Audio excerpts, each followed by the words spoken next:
नमस्कार शेतकरी मित्रांनो, माझे नाव विपुल दत्तात्रय सस्ते, राहणार पिंपळगाव जोगा, तालुका जुन्नर, जिल्हा पुणे।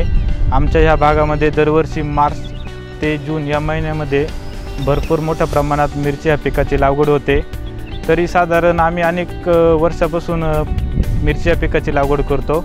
मी पहिल्यापर्यंत ज्यावेळेस सुरुवात केली त्यावेळेस मिरची या पिकामध्ये आम्ही जनरल ग्रेड वापरायचो, जसे की 1261, 19, 52, 34। पण जेव्हापासून आम्हाला कोरोमंडलची फर्स्ट ग्रेड, सेकंड ग्रेड यांची ओळख झाली तेव्हापासून आम्ही ह्या पिकामध्ये फर्स्ट ग्रेड आणि सेकंड ग्रेड यांचाच वापर करतो। तर तुम्ही इथं पाहू शकता, आपण ह्या प्लॉटला, आपला 55 दिवसाचा प्लॉट आहे, ह्या प्लॉटला आपण फर्स्ट ग्रेड वापर केलेला आहे। ड्रिचिंग नंतर साधारण आपण फर्स्ट ग्रेडचे 2-3 वेळा ॲप्लिकेशन केलेले आहे। तुम्ही फर्स्ट ग्रेडमुळे आपल्या पिकाला फुटव्यांची संख्या, तसेच फुलांची संख्या आणि सेटिंग तिन्ही गोष्टी जबरदस्त झालेल्या आहेत। त्यानंतर आता मी या प्लॉटला सेकंड ग्रेडचं ॲप्लिकेशन करणार आहे, त्याने आपल्या प्लॉटला फुगवण ही अतिशय सुंदर प्रमाणे होणार आहे।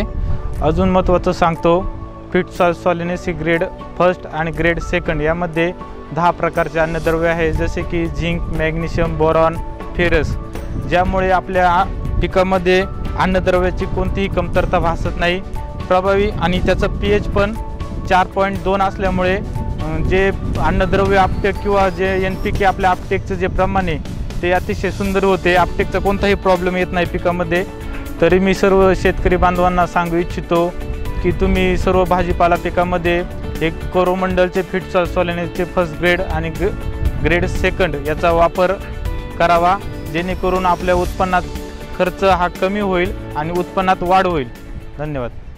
कोरोमंडल ग्रोमोर फिटसॉल, आता सगळं फिट आहे। तू हरू नको, तू रडू नको, शेतकऱ्याची जात तू, मार मुसंडी आव्हानाला वाघाची अवलाद तू चाल पुढं घड्याळ मातीत काढून भीतीला, अन दे ललकारी कसून कंबर संकट समयाला।